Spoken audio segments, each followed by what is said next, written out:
It is a sheer delight to have both of you here today because you, Dr. Vinogradov and Dr. Redish, you are one of the people I most admire in the medical school and in science. I had a phenomenal opportunity to see you at the Dean's Lectureship, of course, some years ago, and follow the wealth of intelligence and the connectivity of the science that I first saw actually in the science paper that Dr. Redish wrote, and how Dr. Vinogradov, you brought it from the coast. You brought to us something that I never thought imaginable, which is how can the plasticity of the brain be in real time addressed. So tell us, please, a bit about the new NeuroPRISM grant. How did it come together? How did you get to know each other? And how do you actually work with each other using the left hemisphere on a part of my screen and the right hemisphere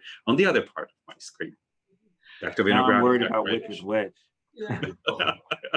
Perhaps we should start by explaining the acronym NeuroPRISM, which stands for Neuroplasticity Research in Support of Mental Health.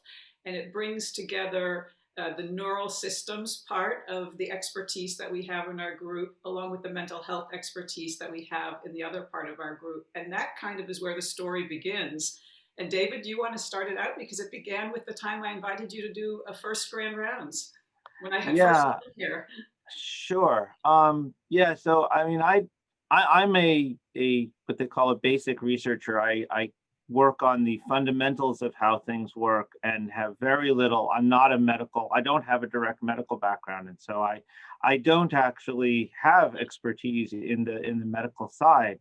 But I've been thinking about, and we've been doing some work in this new field that's become called computational psychiatry, which is this idea that if we understand how the system works, we can understand how it breaks down by essentially applying what are called reliability engineering techniques to it. And then, I've been talking to my colleagues about it. We've been working on it. And then Sophia shows up from, as the new head of psychiatry and comes in with the line I love, which is, what's the blood test for psychiatry, right? And people apparently said, hey, have you talked to this Dave guy? He's been saying things like that. And we got, Sophia invited me to give a grand rounds as part of her at the Department of Psychiatry. And it just went amazingly. It was so clear that there was just an eagerness in the entire department of people saying, oh, we could use this here and we could use that there. And this has been my experience at the University of Minnesota all along, that people love to collaborate. This is a place that just people love to work together.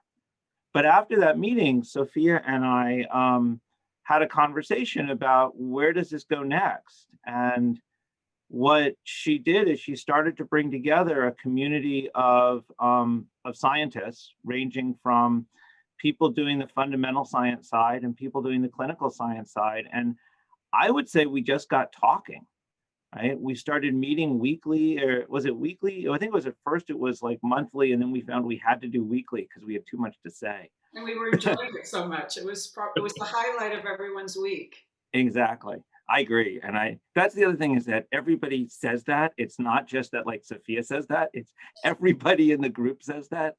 I mean, we've got what, 15, 20, 25 faculty who meet every week just because they want to. Yeah. That to me is amazing. And I think a large part of the key to it has been listening, that we both sides have very interesting things to say. And it's just taken such a long time to actually find the language to talk to each other. I think a key point too is there's a certain organic quality to it. It's not something you can force.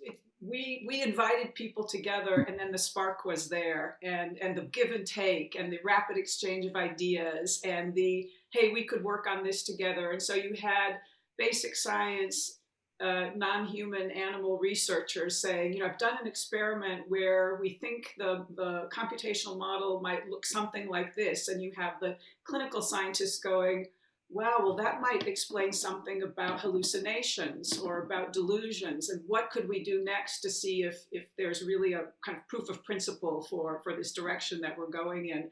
But again, the notion is that it was entirely spontaneous. It was like a combustion that happened.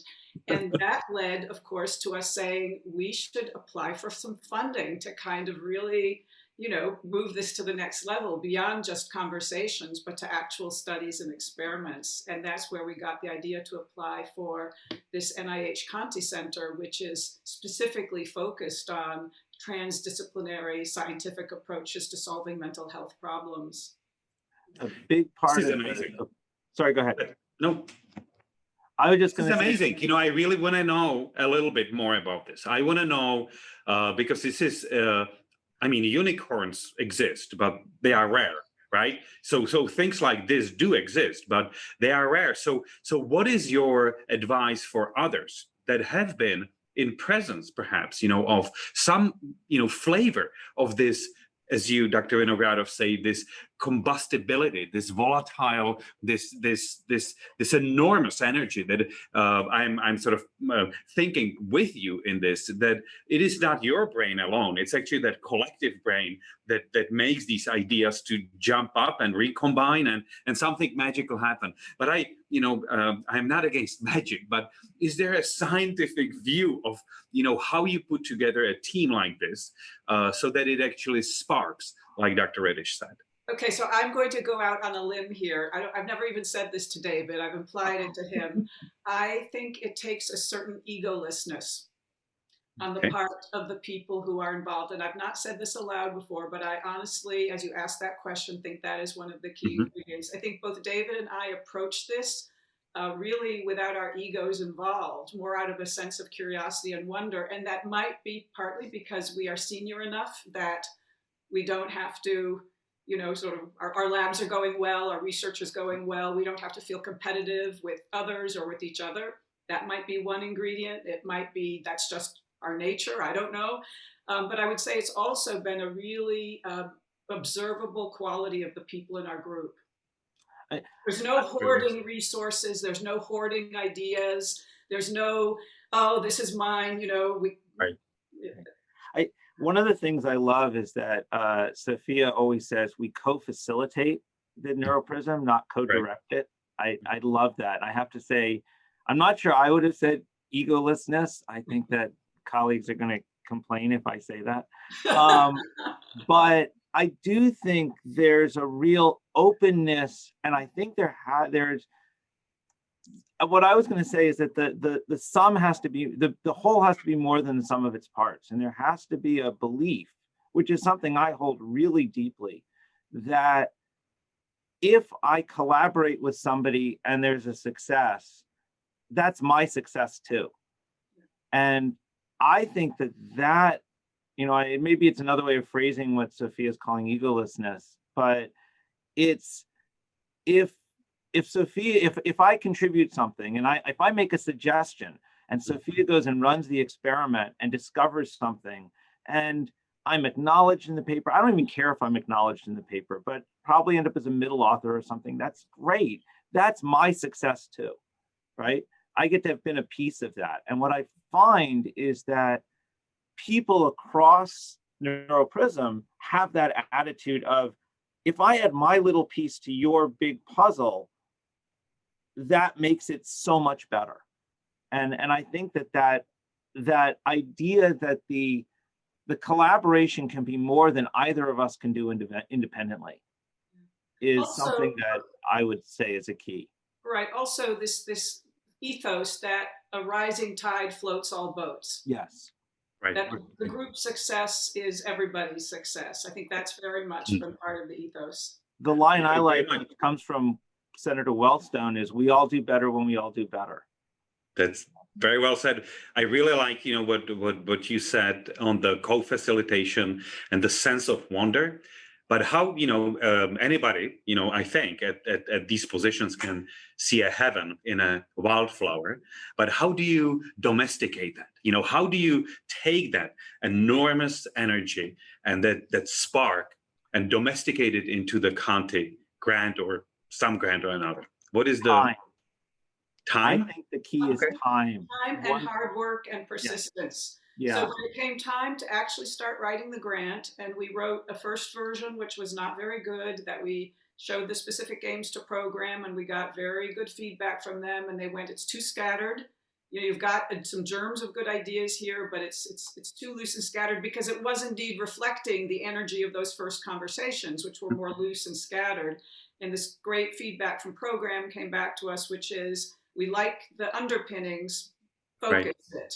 yeah. And so we went back, we spent another year, and we started to do the hard work of focusing the energy, right? Harnessing it, focusing it, turning it into actionable steps, actionable ideas, specific studies. And that was the part that I think took, you know, the work and the direction from the two of us as co-facilitators. But I agree completely. I also want to point out that that was not funded. That one that Sophia is talking about that we spent a year on, it was actually the one after that. It was the revision of that that actually got funded. So it took us essentially 3 writings of a 400-page grant. And that isn't unreasonable for these kinds of things, because but I also think that more, I mean, I agree with everything Sophia's saying, but I also think that there's just meeting weekly and having these weekly conversations. Honestly, I've learned a completely new language. Mm-hmm. There is, and I suspect that's true on Sophia's side as well, that the way that she and her colleagues and the people who actually interact with patients talk about these things is just fundamentally different from how I did.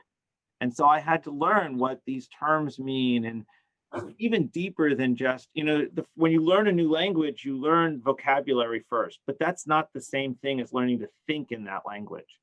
And in order to really be able to communicate, I've had to learn to think in their language. And I've seen that they've learned to think in mine.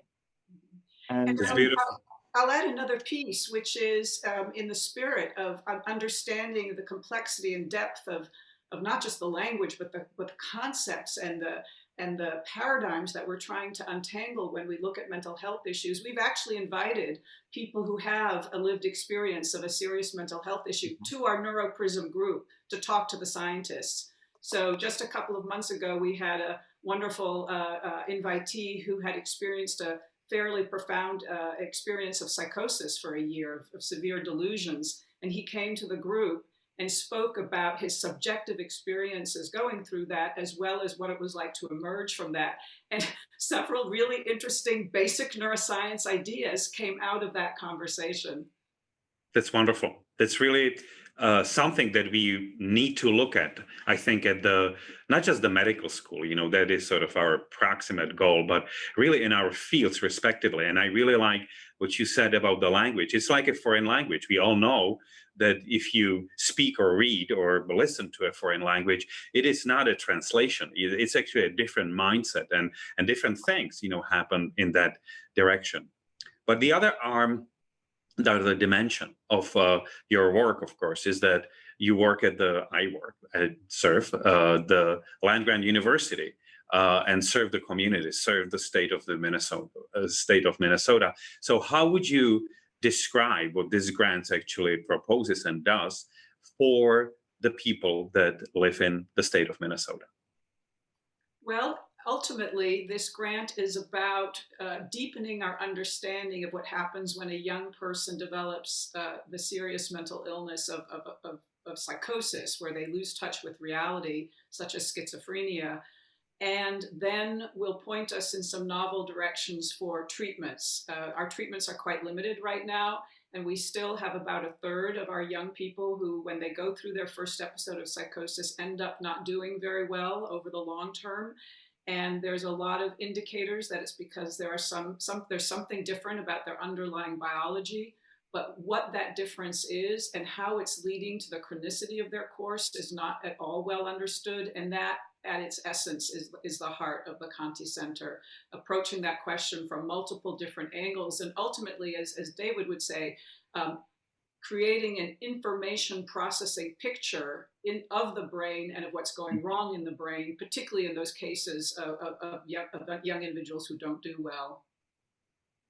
And I would add, the great thing is that it's going to interlink as the ideas mature and develop with another grant that we have called Early Psychosis Intervention Network Grant, EPINET, which is part of a national network of clinics serving young people with first episodes of psychosis and actually priming themselves for different kinds of interventions that might come out of projects such as the Conti Center. So there's a real opportunity for a translational piece not too long down the road, which is not often the case when we do this kind of fundamental research. I think this also sets us up as a prototype for mental health translation in the future. I mean, there are a lot of mental health, as I understand it, mental health conditions that are similar in that we have lots of data on what they look like. We have lots of, theoretical and kind of non-human animal explanations of components of how this information is changing. And we don't have that translation connection. And one of the things I want to say about, both the grant and NeuroPRSM in general is the two of us are a very small piece of this group. And in fact, one of the things that set us up is that there had already been several kind of specific instances where non-human animal researchers and human clinical researchers had actually connected at Minnesota, and they became kind of those seeds for us. And there's a lot of people in the NeuroPRSM group who do other things beyond psychosis that are not actually directly part of the P50, the Conti Center grant, but are part of NeuroPRSM, and we are doing similar things. For example, Annie Hanos, Dr. Hanos, who does work on eating disorders and has been collaborating with me and my colleagues and my students about specifics, looking at specific ways that people with eating disorders think about the world differently. And there's some very exciting possibilities there for future grants, right? Maybe there's another piece. Exciting indeed.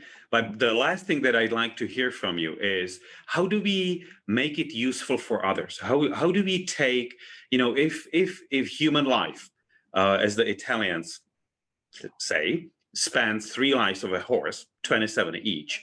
If you were to put yourself at the end of the first horse, late 20s, early 30s, what would you advise your younger self to do so that they have the benefit of the selflessness, egolessness, as you said, Dr. Vinogradov, the co-facilitation, the ability to be in the presence of a group such as the NeuroPRSM that then can domesticate the energy in something like the Conti grant? What would be your advice?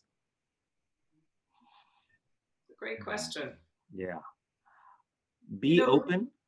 Be open. We work very hard. It's interesting. We work very hard with the more junior people in the group to make it safe for them to bring all of their ideas, all of their feedback, all of their critiques to us and to the whole group. And I would say that has been quite successful. So we have a group now in which even the very junior people, and we have a couple of actually postdocs and even a resident, an MD PhD resident who's now part of NeuroPRSM group, and they participate and they feel they can be full participants.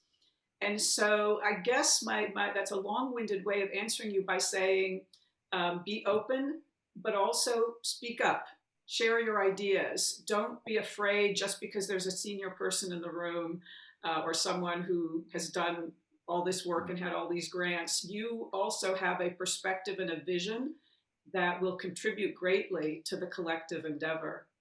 Find the piece of the puzzle that you have that's different. I like to talk about the fact that every professor is a really different snowflake. There is nobody in the world who does what I do. There are people who do computation, people who do psychiatry, people who do the kinds of animal work I do, but nobody does exactly what I do. Nobody does what Sophia does. Actually, Dean Toller, nobody does exactly what you do either, right? We all have particularly at the level of a junior faculty, even a grad student or a postdoc, truly unique combinations of backgrounds to come in, and trust that that background does have something unique to contribute, be open to contributing it. And one thing that I think is important, I actually honestly learned this from the writing seminar backgrounds when I was a graduate student or an undergraduate. Dissociate your work from yourself. Somebody saying, no, I don't think that idea really works, is not saying that you're a problem. It says, that was a good, interesting idea, but I don't think it really works. And that having that separation and being willing to let your ideas fly or not fly is, I think, also important. And I think that's part of the being open to other ideas, but also being open to put your ideas out there and let them risk themselves. It's not you risking yourself. That's beautifully said. Dr. Vinogradov. To riff on David's idea, the image I sometimes like to invoke is that we are creating a mosaic as we go along, and we each have some beautiful pieces to add to the mosaic. We're not quite sure exactly sometimes where they should go. We only have a vague idea, but if we keep trying them out and putting them in and letting the other people who are working on the mosaic give us feedback, we'll end up creating something really quite beautiful. This is very well said, and this is, exactly where I see the beginning of the discussion and the finale of this discussion connected, because you said at the beginning the sense of wonder, and that I see a link to the egolessness, because who are we, right? Looking at that wonders outside the endless forms most beautiful that surround us. And that's what Dr. Redish also says, that it is not about you that your idea doesn't work. And it's in the same way, I think we all have seen that some of the ideas of others are gifts to us and gift to all the pursuits we have. It was phenomenal. Highlight of my day. Thank you very much for being who you are, and thank you for everything.